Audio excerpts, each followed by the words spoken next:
Hello বন্ধুরা, আমার ভাইয়া আমাকে ছোটবেলা থেকেই খুব ভালোবাসতেন এবং আমিও তার খুব কাছাকাছি ছিলাম। আমি মা-বাবার চেয়ে তার সাথে বেশি লেগে থাকতাম। ধীরে ধীরে আমি বড় হতে থাকলাম এবং আমাদের বন্ধুত্ব আরও গভীর হতে লাগল।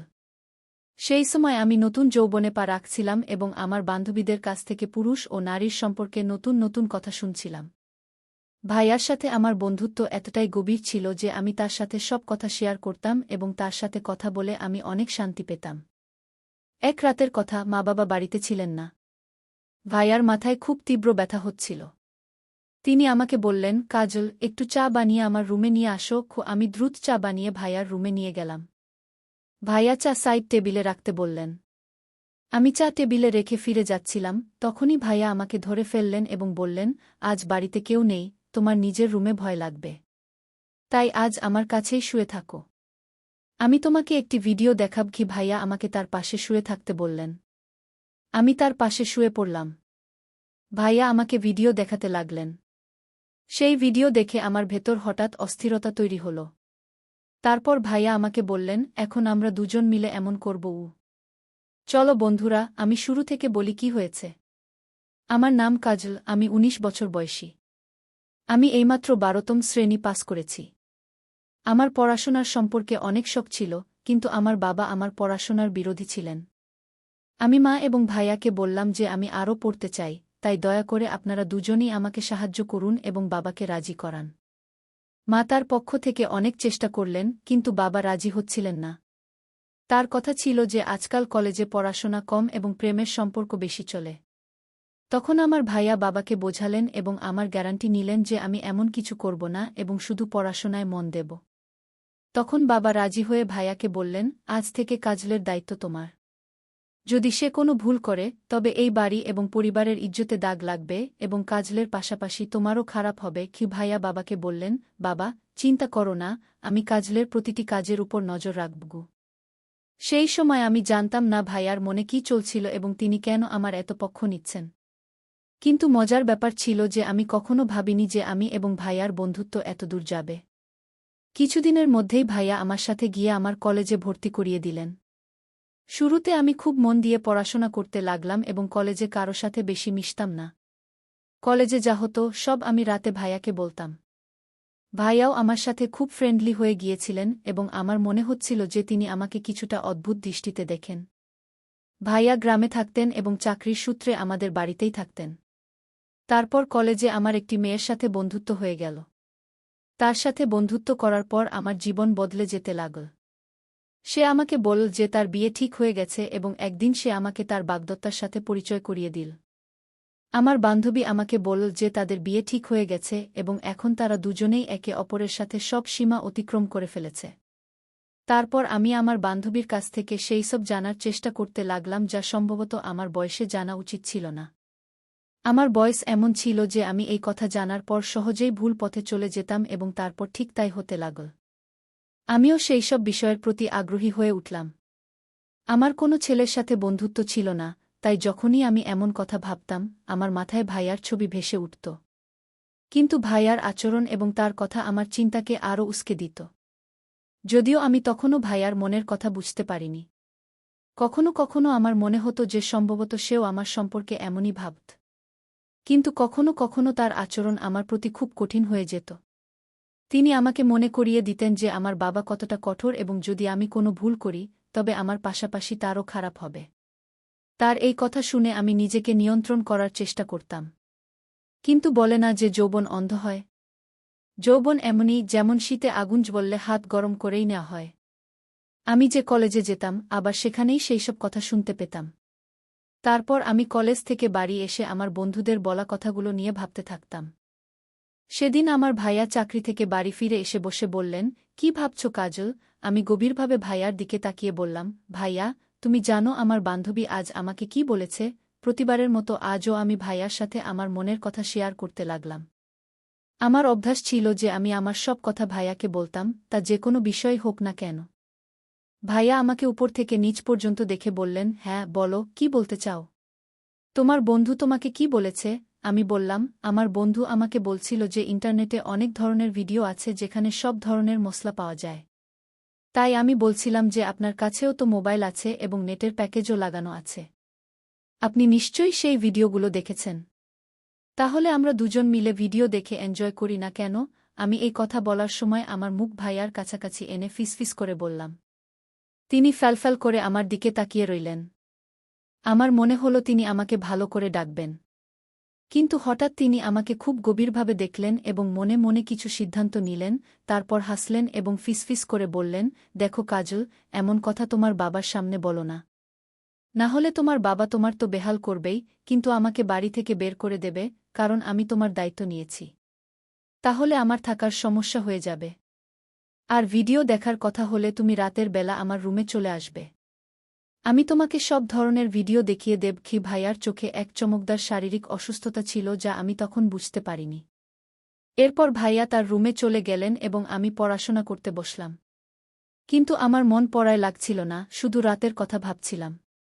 তবে পড়াশোনা করাও জরুরি ছিল, কারণ পড়াশোনার ব্যাপারে ভাইয়া খুবই কঠোর ছিলেন। তিনি আমাকে বলতেন, সবার আগে তোমার পড়াশোনা, বাকি মজা পড়ে। তার কথা ছিল যে যদি আমি পড়াশোনায় ভালো থাকি, তাহলে আমার বাবাও বুঝবেন এবং আমার স্বাধীনতার দরজা খুলে যাবে। তার এই কথা আমারও খুব ভালো লাগত। তাই আমি মন থেকে সব কথা সরিয়ে মন দিয়ে কলেজের কাজ করতে বসলাম এবং দ্রুত সব কাজ শেষ করলাম। রাত যত ঘনিয়ে আসছিল আমার মনেও তোলপাড় হচ্ছিল। যখন আমি সব কাজ থেকে মুক্ত হলাম, তখন রাতে আরাম করে ভাইয়ার রুমে চলে গেলাম। আমি যখন রুমে ঢুকলাম, ভাইয়া মেয়েদের ম্যাগাজিন দেখছিলেন।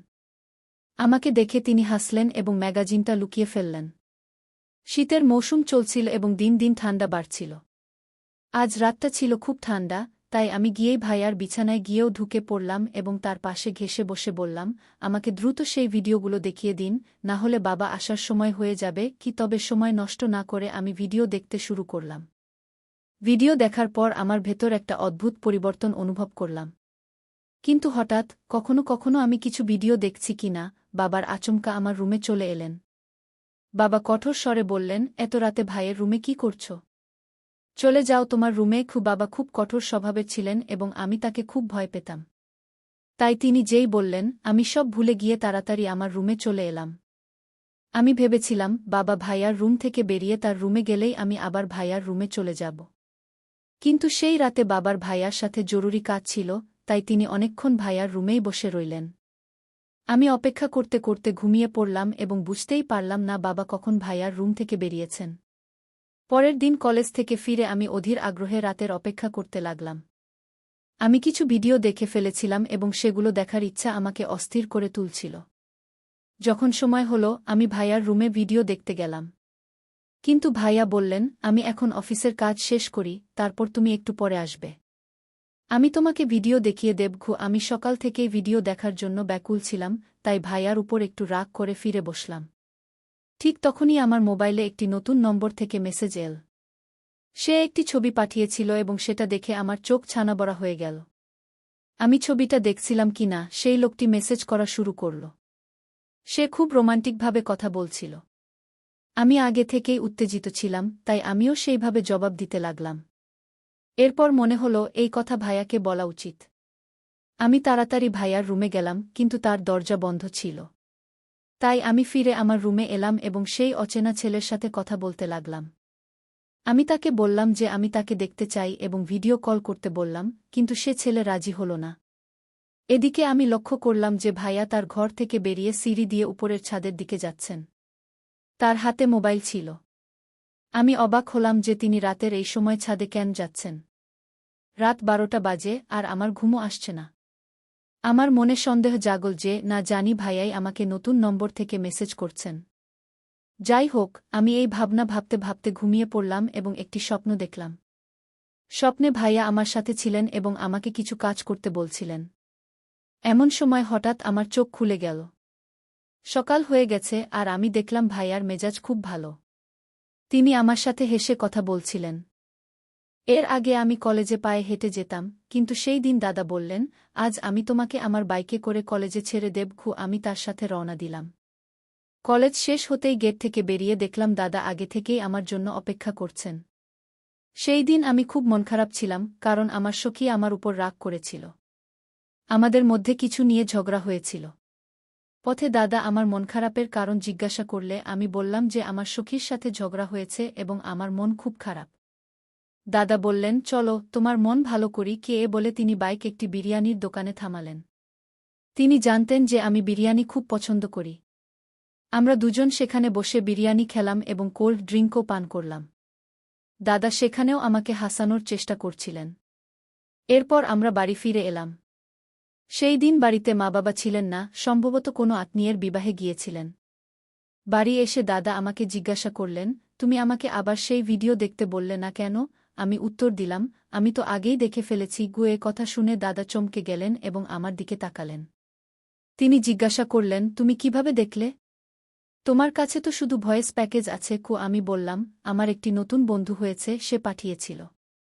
আমি রাতে আপনাকে বলতে এসেছিলাম, কিন্তু আপনি ঘুমাচ্ছিলেন। এ কথা শুনে দাদা গভীর চিন্তায় ডুবে গেলেন। তিনি বললেন, তুমি যাও এবং কাপড় বদলে এসো। আমি আমার ঘরে গিয়ে কাপড় বদলে ফিরে আসার পর দেখলাম দাদা আমার মোবাইলে কিছু খুঁজছেন। আমাকে দেখে তিনি মোবাইল টেবিলে রেখে দিলেন। তারপর আমরা দুজন একসাথে খাবার খেলাম। খাবার খাওয়ার সময় আমি দাদার দিকে তাকালে মনে হচ্ছিল তিনি আমাকে অদ্ভুত দৃষ্টিতে দেখছেন। আমার মনে হচ্ছিল তিনি আমাকে কিছু বলতে চাইছেন, কিন্তু বলতে পারছেন না। আমি মনে মনে ভাবতে লাগলাম, দাদা, এখনই বলে দাও না, আমি তোমাকে মানা করব না। এমন সময় আমার নজর দাদার মোবাইলে পড়ল। আমি আজও সেই অজানা ছেলের মেসেজের অপেক্ষায় ছিলাম, কিন্তু সে এখনও আমাকে মেসেজ করেনি। দাদাও কিছু বলতে হিচকিচ করছিলেন। এমন সময় আমি মোবাইল তুলে নিলাম এবং নিজেই সেই নম্বরে মেসেজ করতে শুরু করলাম। কিন্তু দাদা আমার হাত থেকে মোবাইল কেড়ে নিলেন। আমার মনে হল সম্ভবত তার ঈর্ষা হচ্ছে। দাদা বললেন, খাবার সময় মোবাইল ব্যবহার করা ভালো অভ্যাস নয়। তাই মোবাইল আমাকে দাও। বলে তিনি আমার মোবাইল তার কাছে রেখে দিলেন। আমি দ্রুত খাবার শেষ করে দাদাকে বললাম, এখন তো আমার মোবাইল ফেরত দাও। দাদা বললেন, দেব, কিন্তু আগে তুমি বাসনপত্র গুছিয়ে আমার ঘরে এসো। আমি খুশি হলাম, মনে হলো ঈর্ষার বসে আজ দাদা আমার ইচ্ছা পূরণ করবেন। আমি দ্রুত বাসনপত্র গুছিয়ে কলেজের কাজও শেষ করলাম।